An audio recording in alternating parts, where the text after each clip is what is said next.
Sledgelords, number one. Me and Danny Mullen. How you doing, man? I'm doing great. Thank you for having me, man. Excited to be a part of this. I'm excited to have you here, and I'm excited for anything that can help encapsulate the energy that I feel on a Monday morning, which is that is something that the fans might not fully understand, but to me is a really big deal. Is like normally when I do my weekly podcast on Tuesday at 6 p.m., the No Jumper Show, it's kind of, I've done a lot of stuff throughout the day. I'm up from like 7 a.m. So by the time 6 p.m. rolls around, am I capable of doing a decent podcast? Probably, but I feel like my energy is stronger earlier in the day. Usually mine is too. I'm a morning guy. Yeah. I get up at 6 a.m. I got a little morning routine. You caught me, and I know this is of interest to you. We just got back from 24 hours homeless in Oakland. Right. So I'm a little more sludgy than I would be this hour. But I think it's a good idea to try to capture that sharp mind. But are you masquerading as a well put together human being, but in reality you're actually like fucked? Because I remember when I first interviewed you, you were dealing with an extreme hangover. I was. Now this is more content based. Obviously, you wouldn't have been homeless if not for the content. You just keep catching me at degenerate times. Like, that's what's happening. It is a coincidence. I only drink, like, get shit-faced probably once every 3 months. Once a season. Okay. I respect that. There's at least one good holiday every season. Christmas, blacked out drunk. We should look at St. Patrick's Day, of course. Yeah, we should look at the quarters and decide what the best holiday is for each season. Because I feel like I could drink that much. And no more than on that the quarters. much. I think you'd be a good Yom Kippur guy.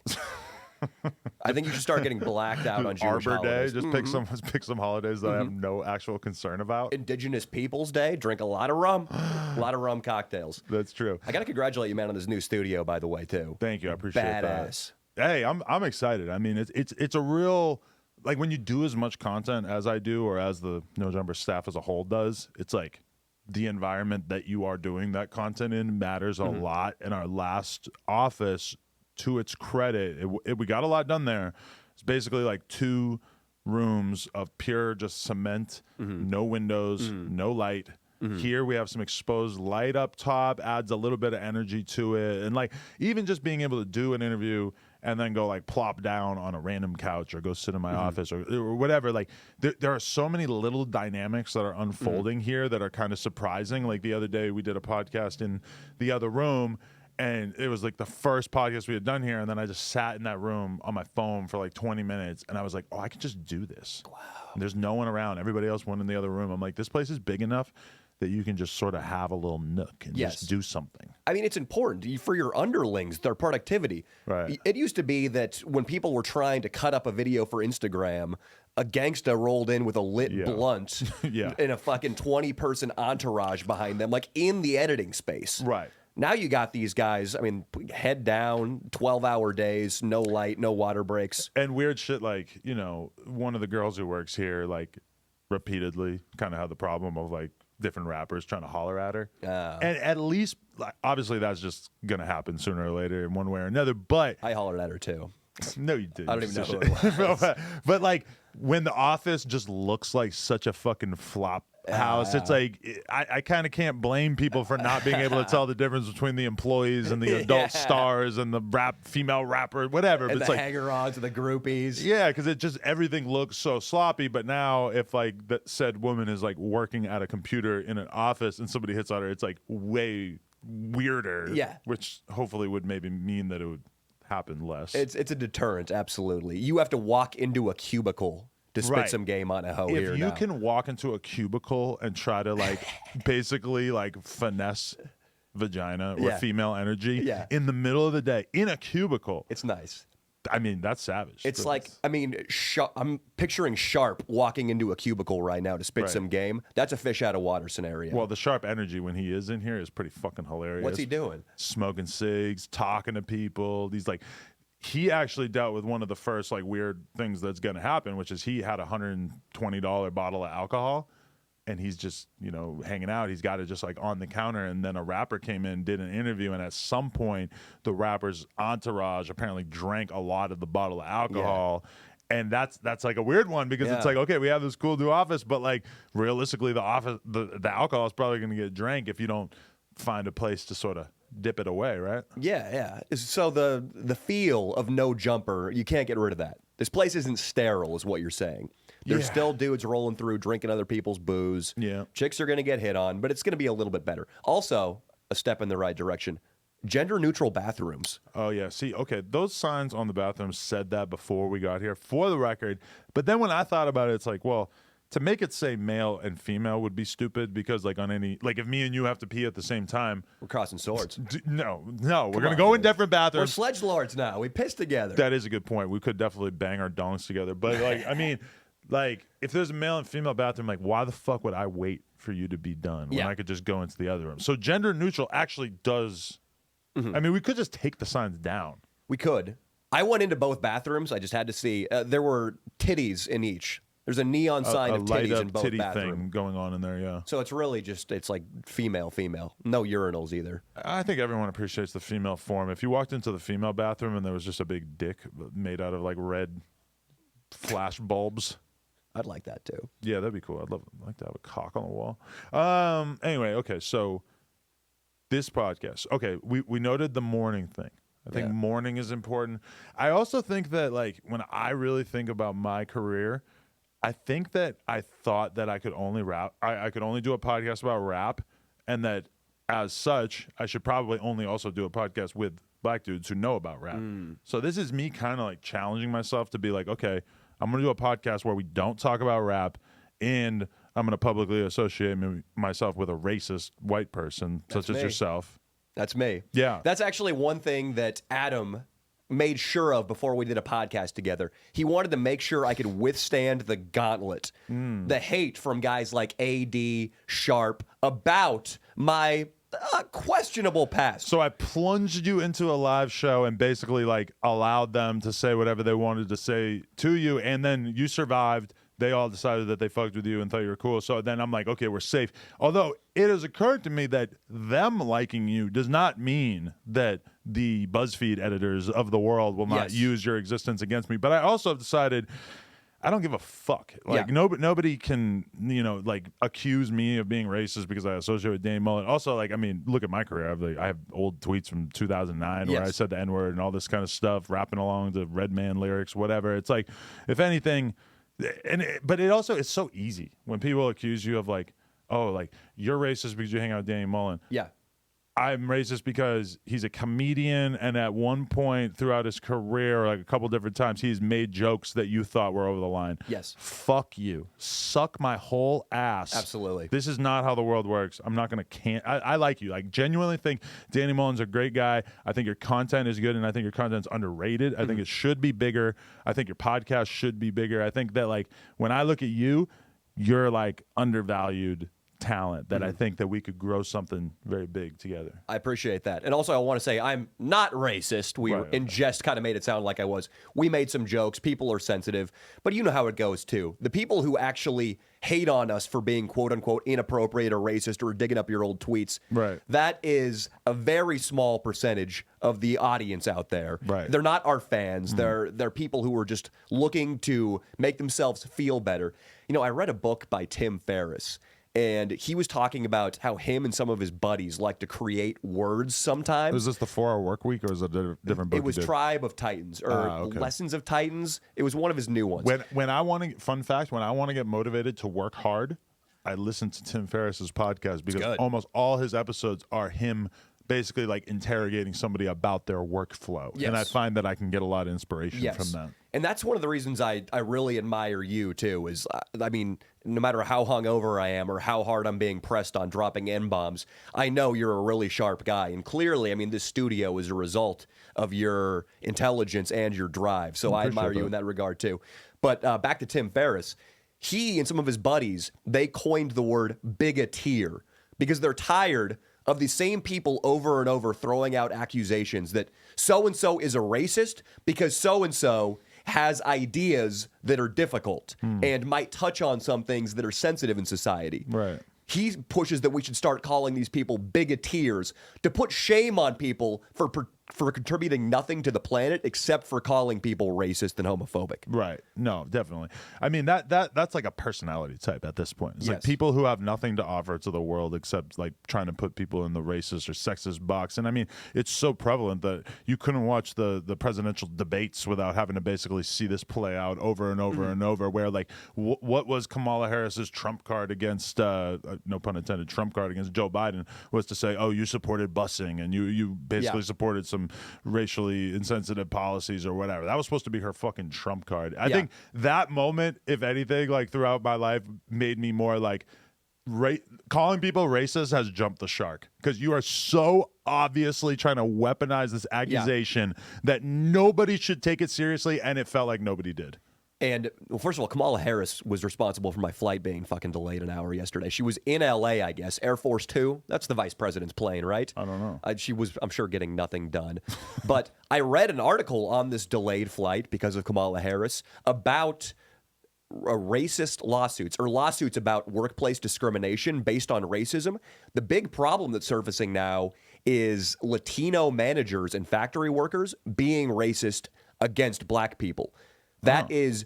It is a third of all racial workplace suits are Latinos on blacks. Right. Then it's white on blacks, and then it's unspecified. Right. So that just lets you know that everybody is capable of being racist, and just going after Whitey for being the longtime top hat wearing oppressor is not really true anymore. Right. I mean, we really, white people as a whole, had a real monopoly on racism for a long time. You and I were born in the wrong era, Adam. People are blossoming in their societal roles, and they're finding opportunities for them to be racist that they never knew existed. This is innovation. This is the marketplace of ideas. Can we get a round of applause for the Latinx to all people? the Latinos. The Latinx people out there, keeping the brothers down.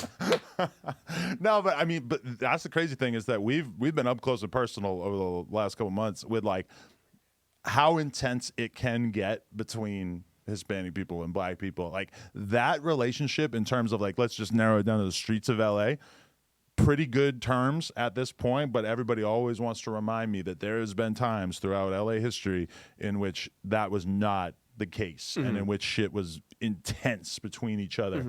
So I have now grown to appreciate the value of that sort of, peace treaty of sorts. It's kind of like unsaid peace treaty that like people, those two sides tend to be getting along, at least on a street level. But for sure, I mean, as you see people, society is just a hierarchy, and people always are going to find opportunities to kind of shit on people that they view as being lower on the totem pole. Yeah, and depending on who cut you off in traffic, how much sleep you had the night before, right, everybody is capable of a flash, non-PC thought coming into their mind. Everybody does it, every race. But I like to say that almost everybody I encounter in real life is cool, is kind, and I don't see much racism playing out in my real life. And sometimes I feel like that, but then I was reading, I saw a viral tweet yesterday, 100,000 likes, that was basically about some lady saying that her daughter, who was black, was like playing in a soccer game or some shit. Like there was a person in the stands calling her the N-word over and over and over, and talking about how the school didn't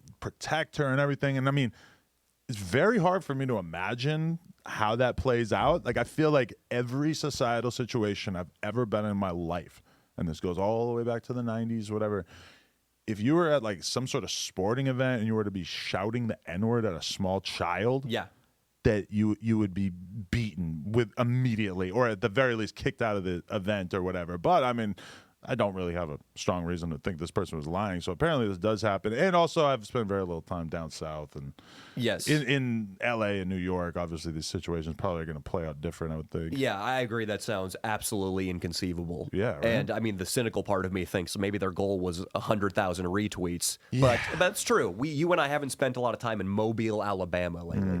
Oh, I have been there. I haven't. I was like 19. Bob Dylan wrote a song about it. I'm sure it was great. Did he? Mobile. It's like a good name for a city. It is nice. Mobile. And you're from Sacramento.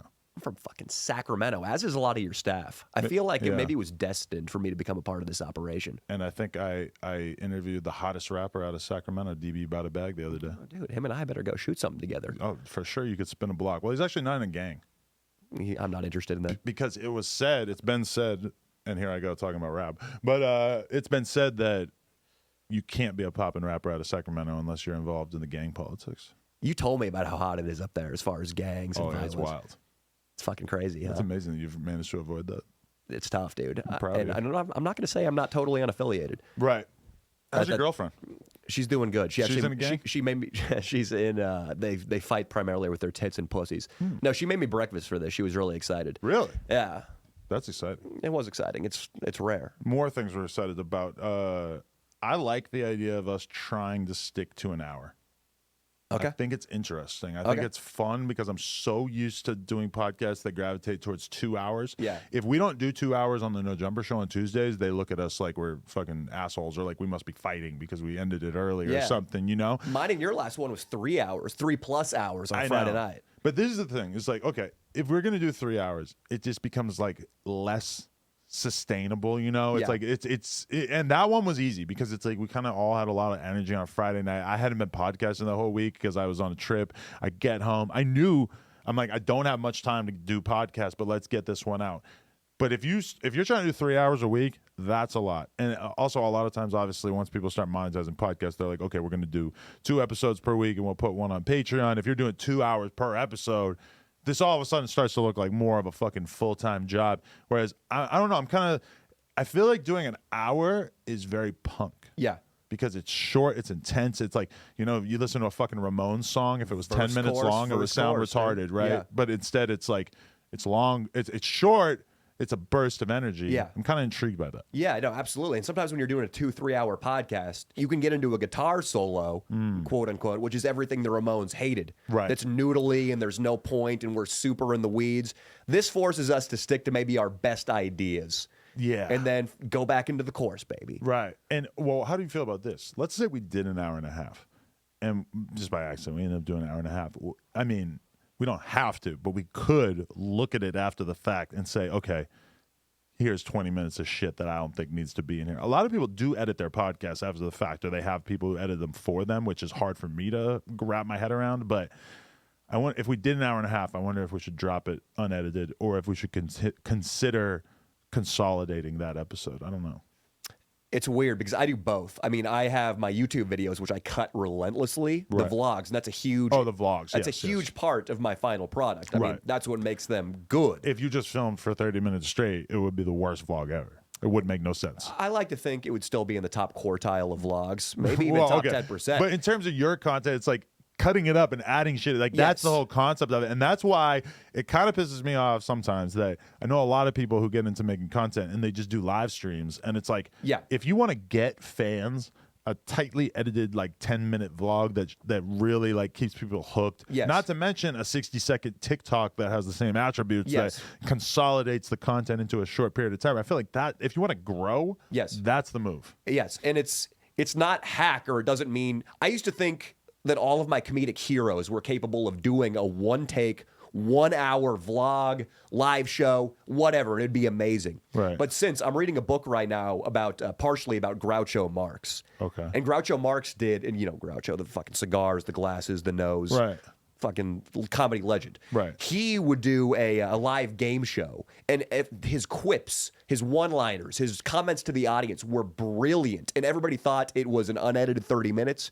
Well, they were shooting 2.5 hours, and it was all chopped down. Right. That's how I view my YouTube vlogs. Make it into this thing that's as close to perfect as possible. Right. But on podcasts, I feel like if you're going back through a podcast and editing it, that's so time-consuming, especially for a guy like you. Oh, I'm not doing it for sure, yeah. Fuck no. But that's why I don't think we'll end up doing it, because I don't, like, if there is going to be 15 minutes that we cut out of a podcast, I am going to need to be the one kind of making the call on if I approve of it or not. And then at the same time, like, I'm not going to be spending my fucking time laboring over this. It's going to have to be somebody on the team making the call, and I don't think anybody on the team is going to actually make that call, like, oh, this part of the conversation sucked. And that's not punk rock if we were to, like, be able to cut it. No.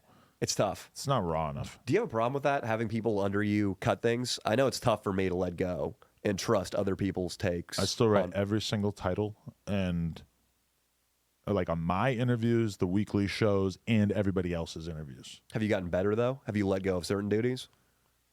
Everything besides that, basically. I basically like do content and then, you know, try to have a role administratively in terms of like, you know, bringing talent on, or like, you know, watching other people's podcasts, coming up with opinions about they should do this, they should do that, and then like the titles and stuff. But I mean, everything else is pretty much out of my hands. And the reason you're so particular about titles is because, and I know this too from YouTubing, your title and your thumbnail is more important than the content. Oh, yeah. Especially short term. I mean, long term, if your titles and thumbnails are garbage, but the content is great, right, there's still a career for you on YouTube. People will come, but it's not going to be as big as it should be. I mean, I could see myself having somebody help me write titles, but in terms of like actually finalizing the titles, I still am going to need to have that kind of involvement of like really giving my last minute thoughts, because I mean, a title is the difference between getting 1 million views and 50,000 views, and that is such a gigantic difference that I could never just let go and let somebody else be writing the titles, because I'm going to see within day one, I'm going to see a title and be like, no, you're supposed to capitalize this word, and same thing with the thumbnails, like. One of my guys did a podcast the other day, and they fucking interviewed this one dude, and then they put him and his 2 friends in the thumbnail, and so then I'm hitting up the editor in the middle of the fucking day on a Saturday to be like, you can't have all 3 of them in the thumbnail. It looks crazy. The title said an interview with one person, and then there's 3 people in the thumbnail, and they're like, oh, well, like somebody asked to have all of them in the thumbnail. I'm like, I don't give a fuck. It looks crazy. You can't have 3 people in the fucking thumbnail and then 1 person in the title. And it's just, little things like that. Like, I would love to get to the point where I felt like I had somebody I could completely trust with all that, but I still don't think I would be able to get to the point where I wasn't doing a review of everything they did. Yes. And who's to say if that title, or that thumbnail rather, would have actually bombed because there are 3 people in it. But for you, it feels like a huge deal. And that attitude is what got you to where you are now. One thing you said that was really interesting, though, is that was a Saturday when you were putting out the emergency call, change this right the fuck now. Does work flow into your designated time off, and does that end up fucking you over? Because that happens to me a lot too. I take Sundays off every week. I try to like really have that separation, but at the same time, it's like I need to make my job part of my life. Even like Saturday, me and my girl, we wake up, we hang out with the kid, we eat breakfast till like 11, then we take off to Malibu, we go to the beach.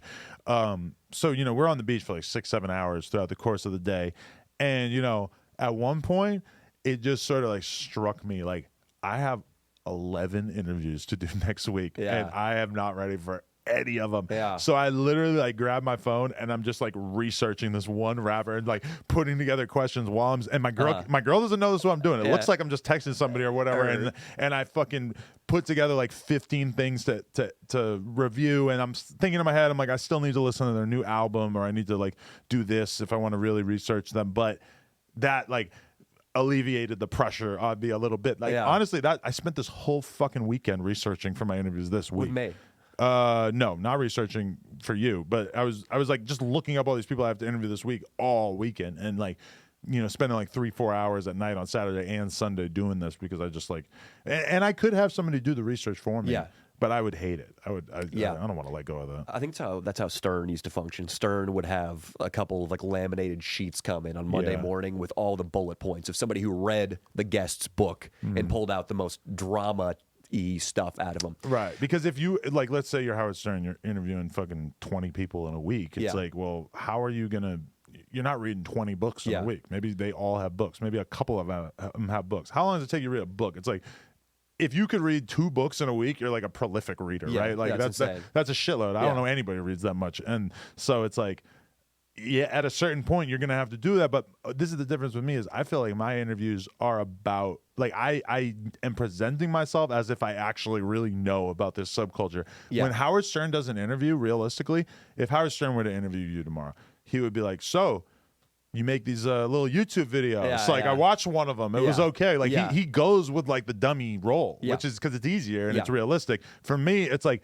if I'm going to interview you for the first time, it's like, no, I'm going to watch like 20 of your fucking videos and I'm going to really get into it, because I want to do an interview your fans are going to like. Yeah, which you did. I mean, it was great, the interview. I feel like the first interview we did was really successful. It's got like 1.4 million views. Saw that, People tell me all the time they love it. I mean, people were telling me, we were just up in Berkeley, Oakland area, so many people coming up to me about that original interview that I did so hungover I could barely open my eyes. And I think most of that credit falls on you for having done your research. But if you're excited and you got your adrenaline pumping, something like being hungover doesn't matter that much, right? None of it matters, dude. Like I mean, that's a lot of books I've read. That's been a message that's reiterated over and over. Right. I didn't believe it until we had to go film at the Groundhog's Day Festival this February. Punxsutawney Phil. Exactly. The real Punxsutawney Groundhogs Festival from the movie with Bill Murray. Which was where?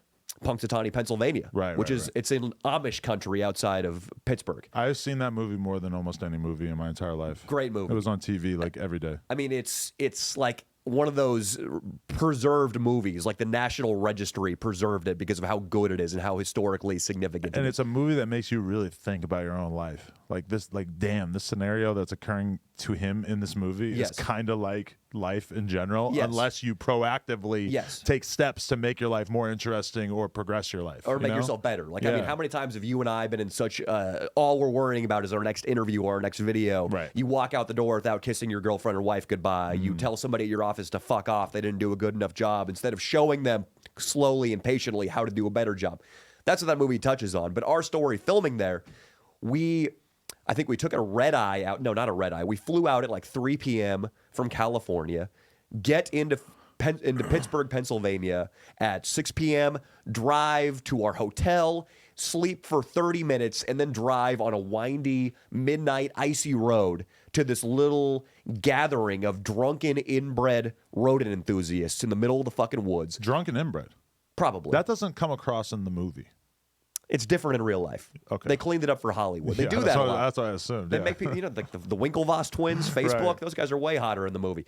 So we go there, and I'm on 30 minutes of sleep, and I got to film a full fucking vlog, and it's one of my favorite videos ever. And that's just a testament to, if you want to get something done, you can get it done if you believe in yourself. 100%. And I remember not believing myself at a certain point in that regard early in my life. Like, I had a friend who, if we had a meeting at 9 in the morning, he would be happy to stay out clubbing and drinking until 4 in the morning. Yeah. Like, to him, if we got, 3-4 hours of sleep and then you're hungover and you're puking before the fucking the meeting or whatever, so what? Who cares? Let's just fucking do it anyway. Which I didn't know that I was capable of that, and then I figured out, like, oh, I can do this. I can burn the candle on both ends.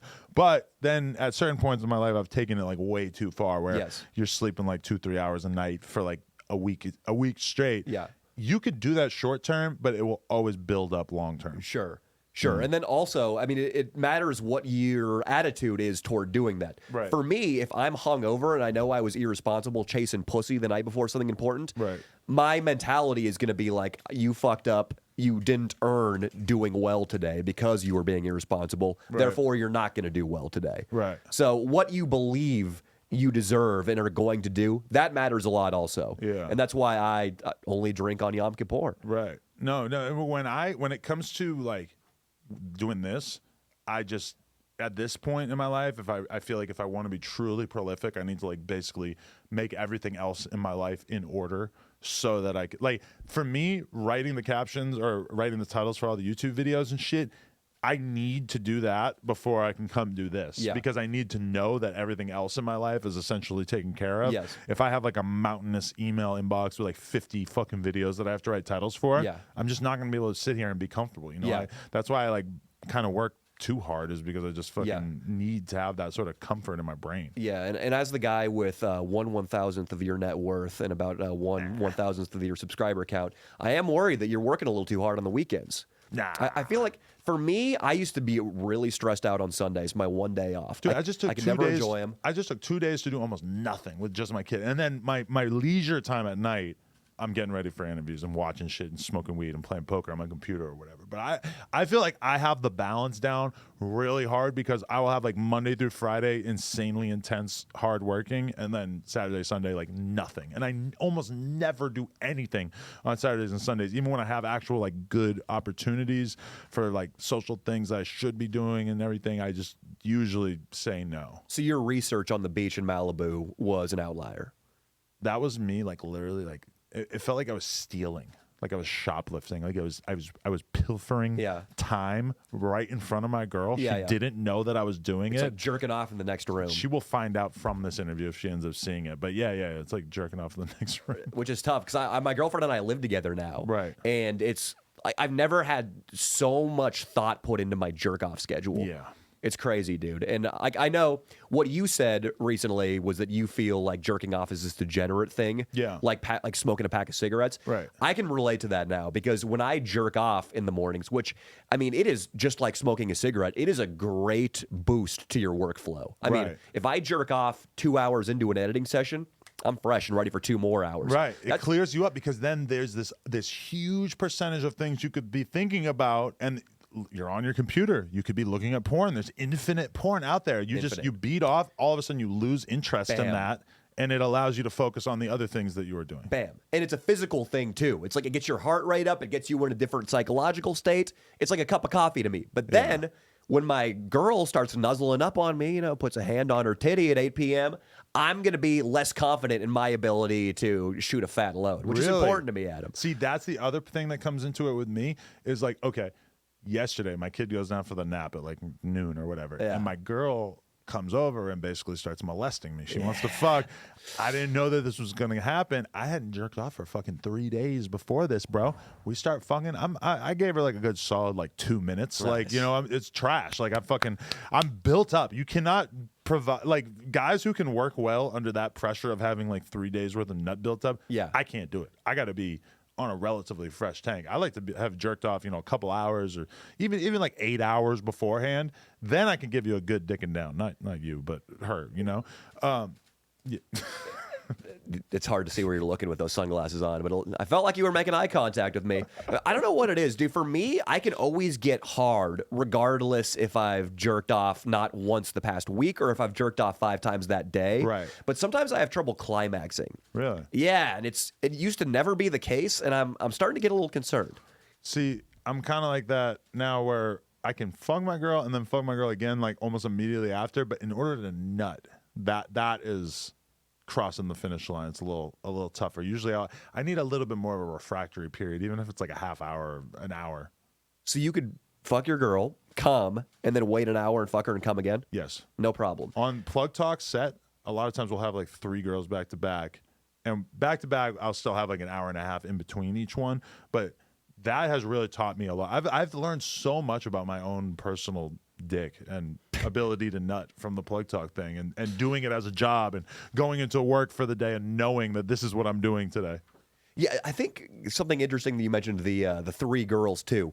I think that your dick is always going to work better when there's new women around. Oh, yeah, because your body knows that this is fresh real estate that you could possibly impregnate, and therefore your penis is going to be on his best behavior. Yeah, I mean, my girl would probably not be terribly happy to hear that. Like, of course, fucking the same girl 3 times versus fucking having 3 threesomes in a row with different girls each time. It's like your brain is just going to perk up and be like, oh, okay, we got to get to work. Like, it's a different girl here. Yeah, I mean, for sure. But also, me and my girl, we definitely have days where we fuck 3-4 times in a day. But it's also days where we have nothing going on. Sure. Laying in bed all day, then you can get into that, Yeah, and it's not even your brain. So it's not even something that, I mean, I'm sure women, both of our girlfriends would not love to hear this. It's not even our brains that make us like more easy to ejaculate. It's that reptilian part of your like skeleton or whatever, your fucking prostate. I'm not a reproductive scientist here, but it just knows that, hey, you've been having steady sex with one woman for 3 months. Right. Here's a new one. She might be ovulating. We need to deploy all units. That's a good point. And it's proven that your loads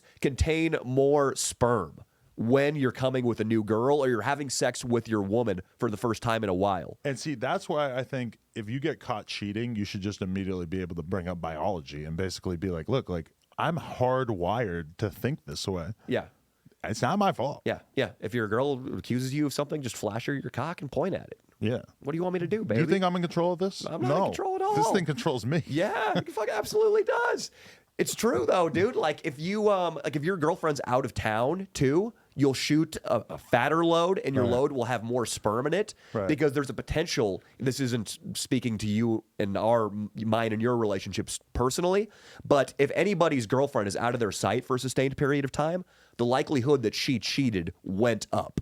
And therefore your body wants to deploy more cum and more sperm to engage in sperm warfare and overtake the jizz that might be lurking in the vagina right now. Right. But Is there a part of you where if you knew that a guy had just jizzed inside your girl, that you would want to then also jizz inside her so that your sperm could compete against the other guy's sperm like a fucking game of Mortal Kombat in there? I'm a competitive guy, dude. Yeah. I wonder how much of an advantage the first mover gets in that scenario, because I would think it would be huge. Like, I would think it's significant. Your too. cum is going to be like behind the other cum, right? Yeah, and I mean, I know it could live in there for a couple of days, but that first shot at the hole, right? I mean, it's basically basketball when you think about it, reproduction.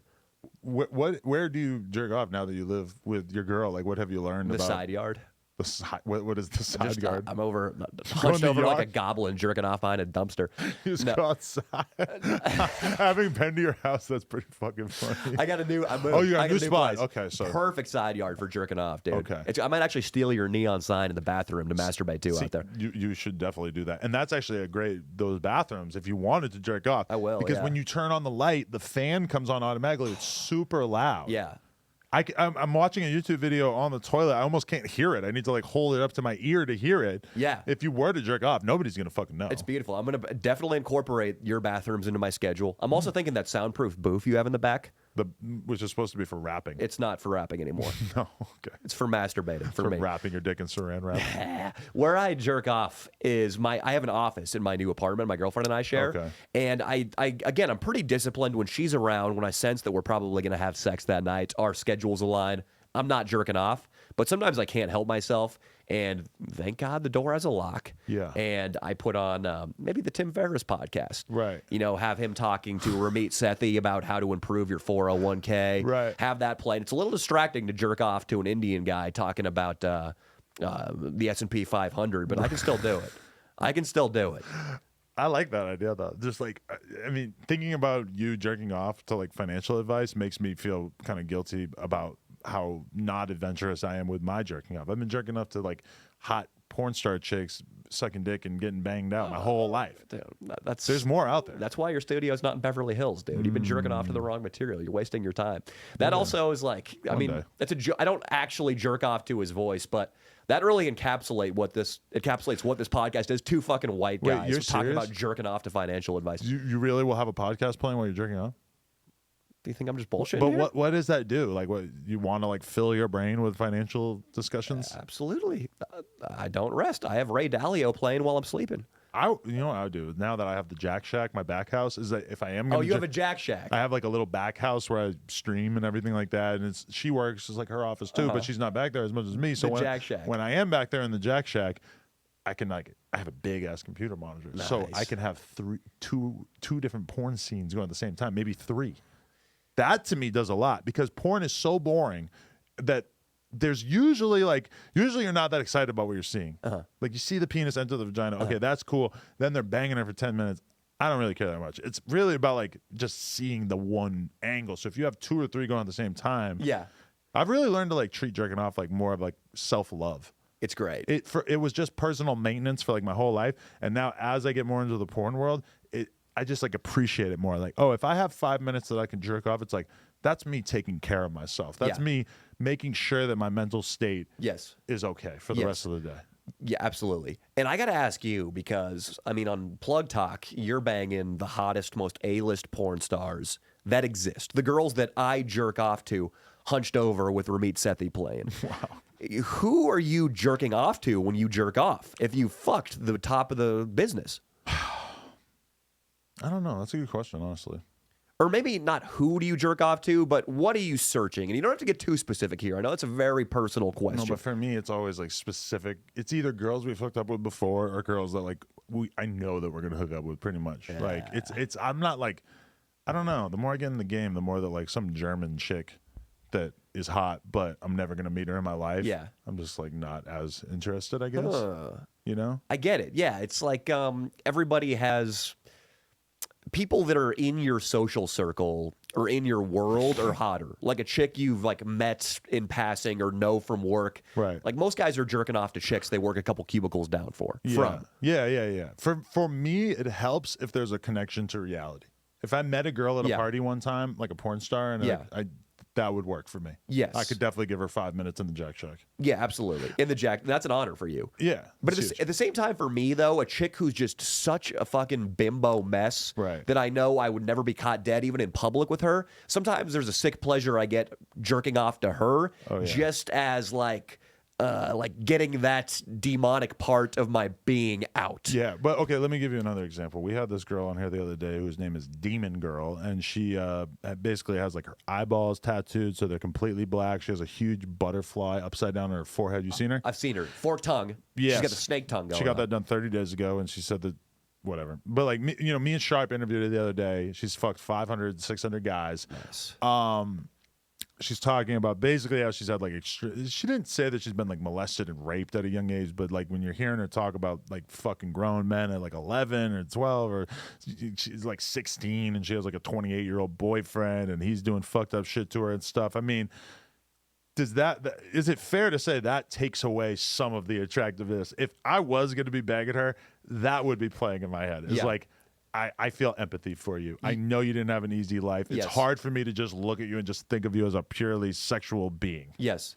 You feel like you're taking advantage of her almost. Yeah. Like she doesn't need a cock. She needs a social worker. I mean, it's a good feeling to know that you're banging a girl and she's enjoying banging you. And it's kind of a bad feeling to be banging a girl and know that she's like dealing with her internalized trauma. And that's why I'm like asking her in the interview. I'm like, so do you actually like sex? It feels like an important question with her because it's like you fucked all these guys, but also you're kind. And she even said she's like, no guy has made me come. I'm like, well, that pushes me even further in the direction of thinking that you've got a lot going on upstairs. Absolutely. Like if you asked a heroin addict on the street, do you enjoy heroin? Right. He probably doesn't. It is purely a means of not being sick. Like the phase of my life where I was popping Xans and shit.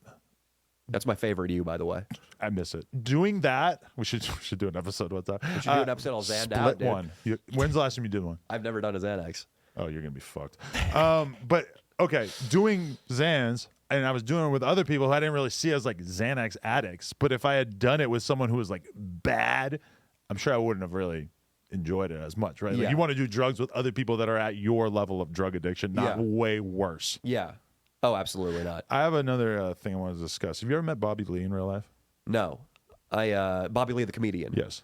No, I'm familiar with him, though. I'm familiar with his beef he's had going on with Brendan Schaub, all that stuff. Very true. But, okay, so I've been kind of paying attention to him a little bit more because he's going through this breakup, right? Interesting. I know what you're talking about. I know the specifics. There was one video that blew my fucking mind where he was basically like talking about like why his relationship with the Kalila, right? Yes. Why that didn't work out and what kind of person he is and what he's looking for in a relationship and everything like that. And he's basically like describing a scenario in which he's barely leaving the house. He said at one point, I believe, that he had sex with her like 2 or 3 times in the course of 3 years. Yeah. And he's just chilling on his computer jerking off. Yes. And I'm just like, what woman would be able to tolerate this? Yes. Like, clearly you have a functioning penis, but you're not interested in sleeping with your wife or your girlfriend. Who's hot, by the way. Who seems pretty hot, right? Bobby Lee is a guy who would admit, I'm sure, that he is unattractive physically. Right. Great comedian. A great comedian. And he seems like a great guy, but he is way beneath his woman's league. Yeah. And he got into that porn addiction that we sort of talked about. You got to maintain that fine line where porn watching in your Jack Shack or in my side yard isn't standing in for your real sex life. Right. And it seems like that was the issue with him. See, my brain is tuned to my girl's feelings enough that, if we are having sex in a normal fashion, then I can acknowledge like, oh, I just jerked off. Yeah. But if we are not really like sleeping together, maybe she's sick, maybe like whatever, like she's not feeling too good for a week or two, whatever. I'm not going to just be like, yeah, I was just beating off in the backyard because it's like, I don't know. It's like I don't want to like bring that to her attention or whatever. But like the mental image of him just jerking off over and over and over, and his hot girl marching around the crib, just like seeing this, knowing this is happening, not being approached sexually by him. I was blown away because that scenario seems like so many things would go wrong before. Like that is just so clearly grounds for dismissal if you're the girl. And I'm not trying to like cast judgment on him or anything. I'm just bringing it up because I was so fascinated by the fact that this is a real scenario that he was living in, really. Yeah. Yeah, it's I mean, it's crazy what women will tolerate versus men. I mean, like the guys like to talk about dirty, cheating whores, but they're a lot more faithful and a lot more loyal than we are in most cases, I would say. Yeah. Her sticking around. But yeah, I heard she eventually broke and was going to Hawaii with some dude. Right. She had a fling with another guy. Consensual. Bobby Lee consented to it because he was like, I got X-Hamster. I got UJIS. I'm good. Enjoy Honolulu, baby. So he authorized that? I believe so. Wow. I believe so. I'm not the authority on this, but that's even worse. What you were saying was like, come on, dude, how could you not self-diagnose that there's a problem here? Right. But to understand there's a problem to the point where she's leaving to an island with a dude, and I should stop doing this. I was just thinking that. I got to be careful. We need somebody in here for diversity before I start doing that. Okay. But for him to be like, yeah, that's cool. Like that's a real dark point in the relationship. Right. And I guess it finally, that was before they broke up that he was talking about. Listen, if I haven't banged my girl in a year and you want to cheat on me, I feel like that's not even cheating.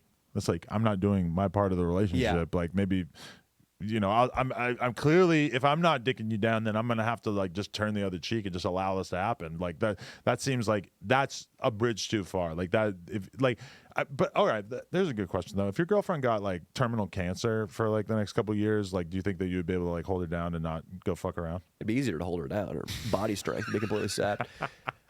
Not fuck around. If I could bang the shit out of my girlfriend if she's on chemo. No. Let's make it even less personal. You get terminally sick. You're fucked up. You're in bed for 2-3 years, but you know somehow, that at the end of the 3 years, you're going to be fine. Do you not at some point say, hey, like, yeah, I mean, I guess like if I'm trapped in this bed withering away for 3 years, maybe you can go do your thing? Or do you expect that sort of sexual commitment to be that strong? I wouldn't expect it. I would expect her to go do her own thing, especially her, because my girlfriend's younger than me by, and I know Lena's younger than you, but for like my girlfriend's 22, right, which I feel like is the behavior women exhibit at that. I mean, she wants to be going out and meeting people and having a social life, and I'm 32. Yeah. So I'm more career oriented at this time, especially for her. If I have cancer, if I can't get my dick hard, I would give her a 3-year vacation. Really? And I mean, hopefully, I like to think I'm pretty resilient. Did you have any rules though? No gangbangs? No anal. No anal. That's the one place I draw the line. Save that for me. Or maybe only anal. Is that somehow less intimate, Adam? I'm not gonna lie, it's kind of like a hot idea to me. That like your girlfriend just being given an anal pass while you're dying. Like, I don't know. There's something kind of hot about that. Like, I know a girl who says that she does 95% anal. I like that. I've always wanted to meet a girl like that, and maybe, you know, the first time I hooked up with my girlfriend, we went straight to anal. Really? Yeah. Oh, you're a sick fuck. How the heck? Why? How did that happen? I guess I was less mentally well, I think, in that point of my life. I was really stressed out, which is why I had stressed out. The best kind. I was very tense, and hopefully she wasn't, though, because that would have hurt more. Right. But that's why I get very curious when you're talking about doing research on a beach in Malibu, because I used to be like that too, where I couldn't even enjoy my days off, my vacation time. And I actually first had sex with my girlfriend when I was on a 2-week vacation from YouTube. And back then, I think my content was way worse. My personal life was way worse. My romantic life was way worse because I tried to work these 7-day-a-week work schedules. And I remember the first time we met, I was hammered drunk, as was she. I was popping Vicodin. And when we had sex, I just wanted to make it the most degenerate, most like home base plus some style hookup. And then I remember after we fucked like 3 times, 2 times anal, I remember just laying in the bed listening to the White Album by the Beatles, still drinking a beer, still trying to get more fucked up, just being like, this is my 1 week off. This is my 2-week vacation. I need to just feel nothing right now. Adam in his late 20s really resonates with what you're talking about there. Like that fucking mentality of like, it's almost like getting pussy, or asshole in this case, is like a manifestation of your desire to get more fucked up. Yes. You know, because when you're mixing pills and alcohol too, especially, then you're really launching yourself into a different realm mentally. Yeah. Yeah, absolutely. It's dangerous too. I remember going to the bar once with an alcoholic who had just fallen off the wagon recently. Right. And I remember watching him at the bar, and it was as if gravity was at work between him and the bar. I would see him keep circling back in secret to load up on more and more beers. He would get 2 or 3 at a time, chug 2, and then come back to the group with 1 in his hand. Right. And I felt like I had that addict's mentality at that point in my life where, yeah, Vicodin, give them to me. Another shot at tequila? Sure. Anal sex? Let's do it. Oh, I love all those things. Pills, anal. This is the start of a beautiful relationship, my friend. I don't really like alcohol, though. I only liked alcohol because it made the pills stronger. Yeah, and I like, my weakness is, I guess, uppers, Adderall. Oh, yeah. And it's not really a problem for me. Again, I only do Adderall, like, I've done Adderall maybe twice this year. Okay. And just only for party weekends. But I go to bed so early, I kind of need it. But the alcohol is to make me be comfortable making poor choices, and the Adderall is to keep me up until 4 a.m. Yeah, like, okay, when we were in Brooklyn a couple weeks ago, like, the dudes were doing laundry in the Airbnb building that we were staying in, and they found an Adderall, and they actually, like, did a little research online to make sure that they believed that it was real. Not fentanyl laced. And I'm just staring at it like I could never. Like, I can't even imagine what my fucking body would feel like if I put that into myself at this point in my life where I'm so used to not being on that kind of shit. But I'm not gonna lie, it was tempting. I mean, we used to go to the bar and just fucking take big ass orange Adderalls and just smash them up and snort that shit. And it's not like the best material to snort. Or when you're fucked up, you know, and you're smashing up a pill to snort it, and you don't smash it up enough, and then at some point in the night you look in the mirror and you see like a big orange chunk hanging from your fucking nose hair. Yeah, and you know, you were talking to a girl for fucking 10 minutes out there, eyes the size of silver dollars, fucking powder around the rim of your nose. And looking back on that, you're like, wow, I tried to holler at so many girls that if they had consented, they would have had to be insane. Like, I was so, like, if you're on coke hollering at a girl and she's not on coke, 99% chance she is thinking in her head, what the fuck is wrong with this guy? Yeah. Yeah, it's weird. I guess we don't really have an objective measure on how attractive or unattractive we are, though. Like, there have been times when I have hooked up with girls without having showered for 3 days, wearing the goofiest pair of sunglasses. I've just got up from sleeping. My hair's a fucking mess or whatever, and people find you attractive. And then there are and maybe because it was just because I was confident. But then there are other times when I go out and try to talk to women. This happens now. Right. Like, I am in a position in my life where I guess, like, as far as career, things have never been better. And I have money, which I never had ever. But when I go out and talk to girls, it's just because I've been in a relationship for so long, I feel so unattractive. Really? I feel like I can't string together a sentence. I look in the mirror and I see a lizard or like a fucking half man, half seagull. That's how you feel now? Yes, sometimes. What happened that flipped that switch and made you feel like that? I think it's just talking to women is, and dating is a muscle, just like bench press and pectorals are a muscle, or just like BMX or skating is a skill you work on, or podcasting. It's atrophied for me. I feel that way sometimes when I imagine what it would be like to hit on a girl, and it's like that part of my brain so doesn't work anymore. And like, we film these scenes where we fucking with these girls, and like sometimes we'll be banging and the girl will lock eyes with me and like, or even grab my fucking face and kiss me and shit, and it feels intimate and it feels fucking weird because I have not been in that position. Never mind of like, you know, when you meet a girl and you're talking to her and you're like a regular human being conversation, but then there's like, you kind of just take it a step further and you like, you know, all of a sudden you're flirting with her. It's like that part of me, like, I'm so out of practice with taking it to that level. So I meet countless like hot chicks and I never take it to that level. And I always think about, because there was a short period of time before I got in a relationship in the beginning of No Jumper where I interviewed a couple porn stars and then just like hooked up with them after. And it's fucking great. And it's like, when I look back at it too, it's like, oh, I'm glad you got in a relationship early on, because you would have been fucking slutting that move out so bad. You would have been banging. You would have been interviewing chicks just to fuck them or whatever. Like, I know myself. I'm fucking out of control. It would have been bad. Yeah. I know that you and I both kind of found success later on. I'm in such total agreement with you. I mean, if I had any success at age 21, it would have been gone in a snap, just because I would have blown the money. I would have been a dick to the people around me. Nobody would have wanted to work with me, to date me. And I mean, I'm sure I would have gotten fucking canceled viciously. We were talking about that the other day, like the example of, if you, when you were 21, if somebody gave you $500,000 what would you have done with it, and how long would it have taken you to fuck it up? Because I mean, part of me wonders, would I have been so scared of fucking it up that I wouldn't fuck it up, or would I just fucked it up? Oh, I guess it depends how you got it. I think it's even more dangerous if you would earned that 500 grand. You didn't earn it. You like somebody inherited it. Your fucking aunt dies. I think maybe, for me at least, my ego was so big at that point in time that I would have thought I would be inheriting my next 500 grand a couple months from now. Somehow I would have continued to make more money, and therefore there was no need to worry about blowing it. Let's grab the Lexus. Let's start renting the $15,000 a month condo. Right. I think that would have been my attitude. Yeah. Definitely. I could see myself just going off the deep end. Like, just starting businesses that I had no business. That's what I would have done. I wouldn't have, like, wasted partying. I would have, like, started a fucking pizza shop and then fucked it up. Yeah. Or something restaurant, like some that. shady-ass investment. You would have started fucking buying CryptoPunks. Started just in shady-ass investments.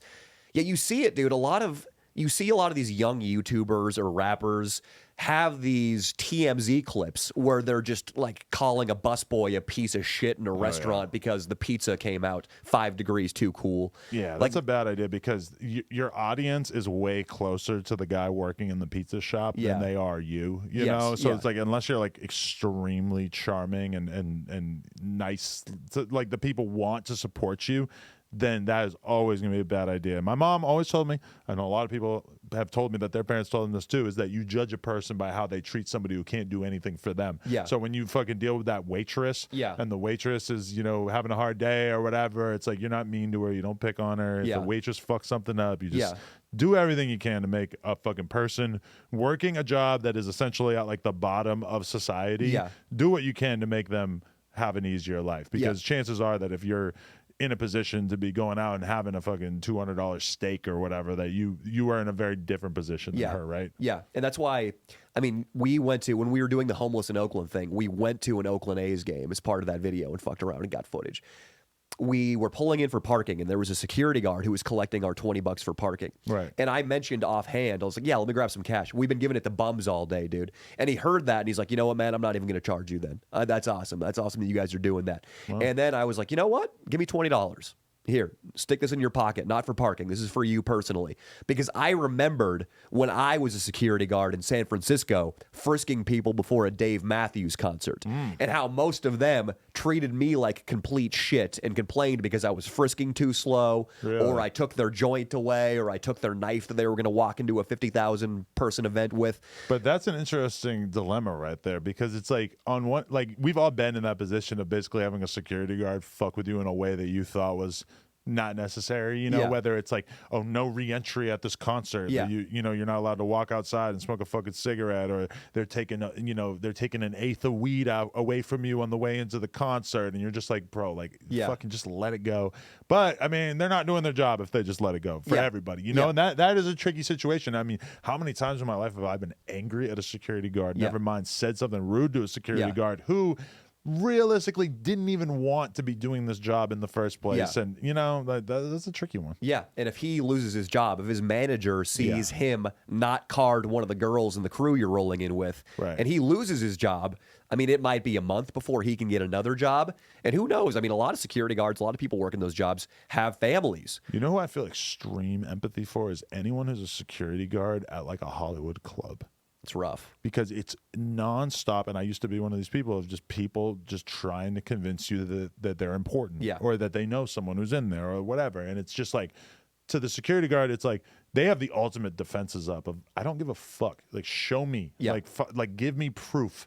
Don't just tell me that you know a guy who's in there, whatever. But imagine just waking up every day, going to work, knowing that you're going to be standing outside a building and you're going to have these entitled little fucking cocaine-fueled pricks pitching their case about why they should let you in. I mean, I feel mega empathy for those guys. And I think that's part of my problem. Because whenever I've been in, like, a lot of times I've been in a situation where I'm with people and there's a club and we could get into the club and it's like, they're telling me, tell them that you're Adam from No Jumper and they'll let us into the club. And I'm just like, I don't feel comfortable doing that. Like, that just seems so cringy. I don't want to do it. It seems like a pretty good chance that this guy doesn't even know what fucking No Jumper is. I'm going to look like an asshole. But people always want me to try to do that. Not always, but this has happened a few times in the past, which is It's a weird feeling. Pay for shit. I used to be a bouncer who handled people, entitled people trying to get into clubs. I guess I did work at a club.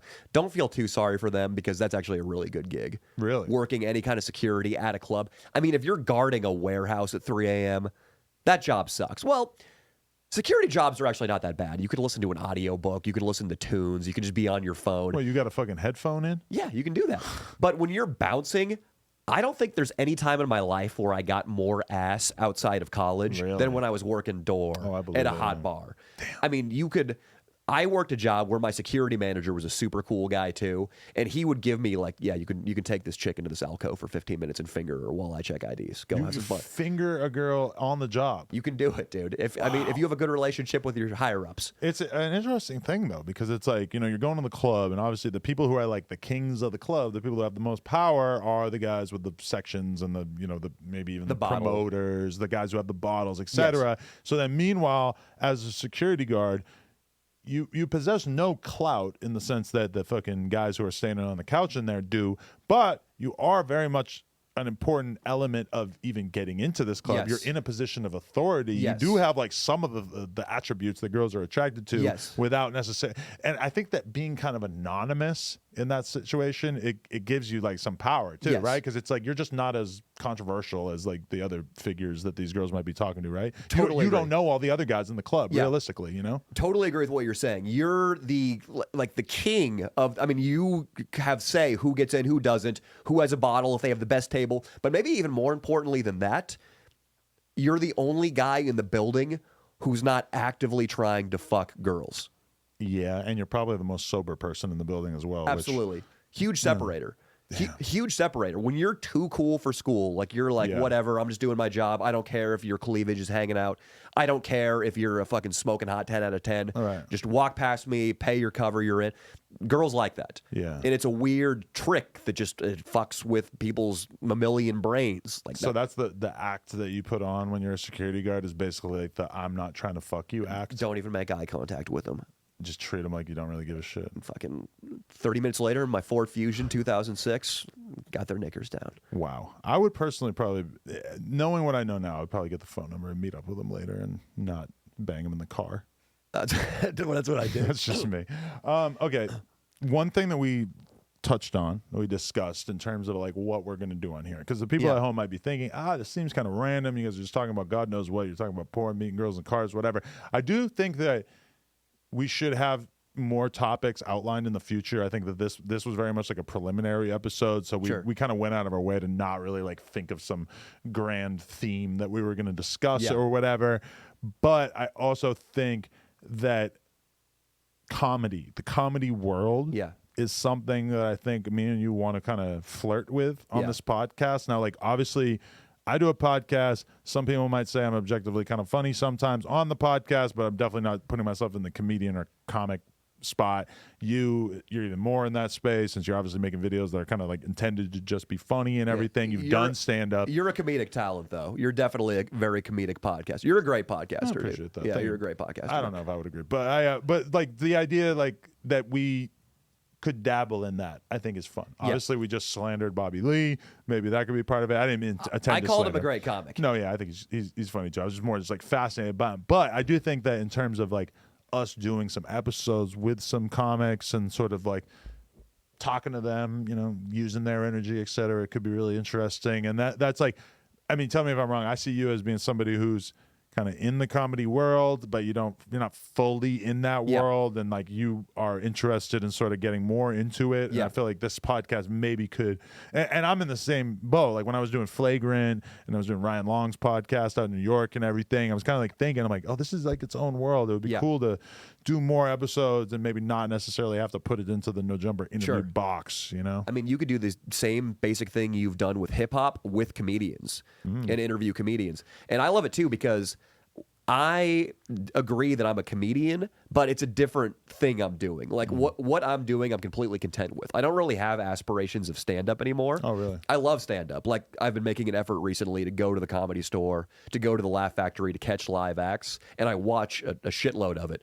But I can look at it objectively and without any like jealousy, because I'm not rubbing shoulders with any of these guys competing for stage time. Right. I love what I do. I love doing comedy out in the world at 10 a.m. in Kansas. Yeah. But so like you and I both have this real curiosity about what's going on in the scene from the outside. Yeah. I've said this many times in here, but part of what I don't get about comedy or, stand up is just that when I look at, like, look at the guys, some guys who have podcasts, they get, 100,000 views, a couple 100,000 views on their podcast, and then they go do stand up for like 50 people.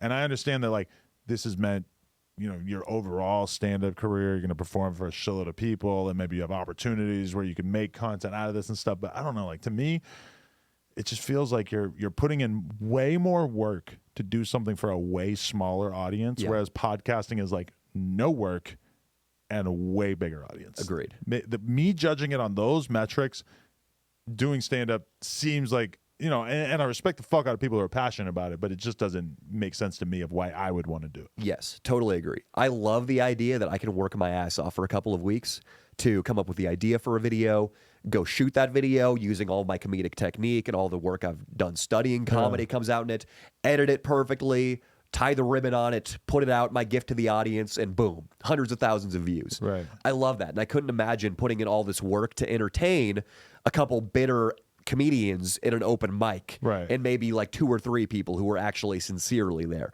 Yeah. The one thing about stand-up, though, that I think is why so many people do it is because if you do have a name, the money is insane. Yeah. I mean, guys that you're talking about, Scholes, Tim Dillon, Ryan Long. I mean, the ticket sales, if you think about it, if you fill up a club and people are paying $50 a head to get in, plus all that drink revenue. How many people were at the Ryan Long show that you went to in San Diego? He did, I think, 4 shows over the weekend, and the one show we went to was sold out. How many people? A couple hundred? Probably 200 people. And each of those people are paying like $40. Right. And if you're a level above Ryan, and I love Ryan, he's killing it. But if you're somebody like Tim Dillon, who's selling out like an entire fucking theater, I mean, that money's probably closer to $100,000 for one weekend. Yeah. Whereas Ryan, I'm sure Ryan clears like $20,000 a weekend, which is incredible. It's still great. Yeah. No, I was watching Bert Kreischer. Yeah. Kreischer? I think it's Kreischer, but I was watching him on this one podcast, and he was talking about how being on the road so much keeps him away from his kids and shit. He starts crying mid-podcast. Really pulled at the heartstrings, man. But that, too, made me really, like, think about the fact of, like, holy shit, I am lucky as fuck that I have a job where I don't have that constant pressure to be on the road. Because people in bands and rappers, whatever, they kind of have the same thing. Yeah. For me, I feel guilty as shit when I'm like just going to work 5 days in a row and I only get to see my kid for a couple hours in the morning, and then all of a sudden she's asleep by the time I get home. I feel like shit about that. That makes me really feel like fuck, like I need to be careful with my time. Maybe I'm not spending enough time with my kids, but if I had like to go on the road for 2-3 weeks in order to make a living, like holy shit, I don't know if I could handle it. Yeah. I might just get a different career based on that alone. And that's something that I have to deal with because when we shoot, I mean, like we were just up in Oakland, Berkeley area from Wednesday night until noon yesterday. Right. And I just slept all yesterday because we slept in a parking garage the night before. Right. So. But you being there for 4 or 5 days, how many videos do you get out of 2 it? videos. 2 videos. Well, that's pretty good. It's still nice. I get a weekend off next weekend, which I cherish so much. Right. But that's one of the reasons why I am not even thinking about kids right now, because I am on the road a lot. Right. And I am such a workaholic, which is, I mean, dude, we're so fucking lucky that we do what we absolutely love. I mean, you checking your phone when you're on the beach with your girl in Malibu is like not a good thing, but it's sort of a great thing because that's how much you love what you do. But I think you need to be able to have that balance. Like I remember when I was talking to T.I. on the podcast, and T.I. said, I'm like, or was it T.I.? Fuck. It might have been T.I. But I was like talking to him about traveling, and I was basically like, do you feel like when you're on the road and you're in Hawaii or whatever, like, do you feel like that's like it's taking away from your business? And he's basically like, bro, like I'm on the beach in Hawaii and I'm on my fucking phone doing phone calls and meetings and sending emails and stuff like that because I'm not going to just allow myself to take a real break from my fucking job for a week straight. And I feel the same way. It's like, even if I go on vacation for a week straight, I mean, my emails are attended to. I probably filmed a shitload of podcasts before I left so that the fans wouldn't necessarily notice my absence. Yeah. And I feel like, even if you're on the beach with your kids, you're going to walk away and take a phone call for 15 minutes because you got some shit in motion. I mean, it is what it is. Like, I feel like I have to be able to do a combo dad/work. act. You're doing a great job scaling too. Like I love that you have a bunch of other podcasts operating under your umbrella now. And I look at you and it's inspiring because I know that I have to be better about shooting things in bulk so I can take vacations, about delegating. Right. So it's nice to have you in my life who can be a role model on those sorts of things. I appreciate that. Yeah. Having this machine operating around us is fucking bizarre because it's like when I look at why I started No Jumper and what I expected, this is so far beyond anything that I really could have thought of. You never fantasized about having something this big, though? No, because I had to get successful on my own before I could even begin to think about bringing other people onto the platform, right? And sometimes I'm like, how did I convince these people to be on this platform? Now that we have this space, it seems like it makes a little bit more sense. But when we were in that last space, I was like, I had meetings kind of like, there's like a girl that I was thinking of hiring to do the podcast, like, start something with her. And I'm just like, I can't bring her to the other spot. Like, I got to bring her to the new spot. Like, I need her to see the future, the vision of like what we're building here, Yeah. The reason I'm asking is about whether or not you saw this in the future is because something that I work on a lot is I have to picture where I'm going in order to believe it. Right. I'm like really big on that. It's like some of the hocus pocus, like mystical stuff of visualization. And I think that's something that's great about moving to LA and doing our craft down here is we see people who have made it already. Right. Like me seeing you reminds me that it's possible.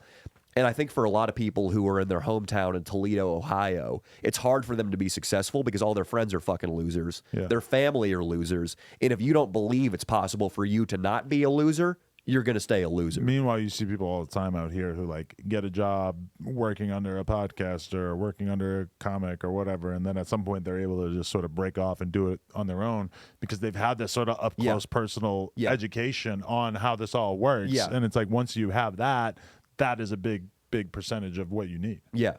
So where do you want to go from here? In terms of Sledgelords or No Jumper? No, everything. Let's talk Sledgelords because No Jumper, it's like we're just going to keep building podcasts and hopefully do podcasts that are outside of rap and like touch on all kinds of different stuff and just make a lot more content in general. So like No Jumper is more open-ended. In terms of this one right here, I don't know. I think that like we could just have really good conversations each week.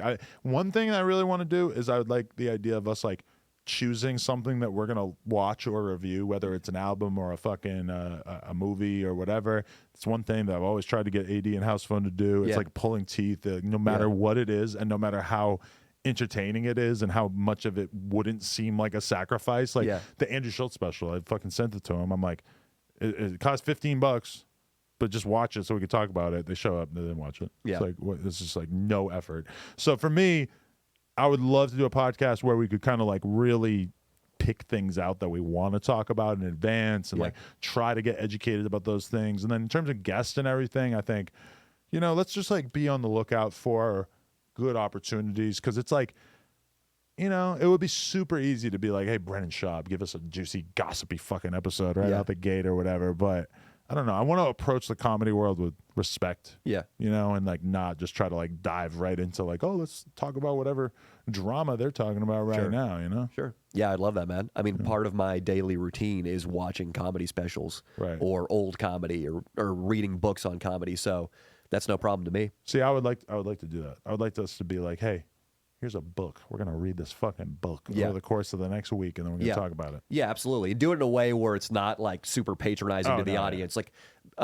because we can't expect everybody in the audience to have time to read a book. But I mean, if you and I read something by Tim Ferriss or some sort of business book and just in a relatable way related what we learned, I mean, I'm sure people would find value in that. Yeah, I mean, I feel like maybe, especially with them, like if we were to fucking on here talk, like once we get the ball rolling and everything, if we were to like end the podcast saying, okay, we're going to watch this documentary and then we're going to talk about it next week, and the fans could all, maybe it's something kind of obscure that they're not necessarily going to watch on their own, that would be fun. Yeah.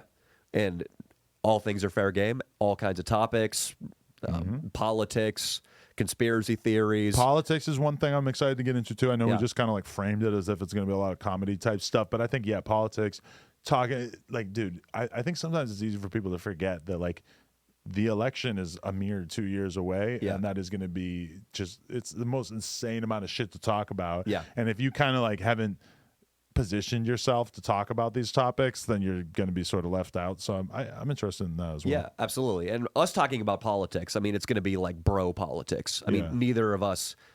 I went to college, but it was a fucking joke. I mean, Right. I was trying to get laid, and I was getting blacked out. So, and I was taking the easiest history classes there. Right. But yeah, no, I've definitely gotten more into politics recently, and especially here in California. I mean, that directly affects the quality of our life.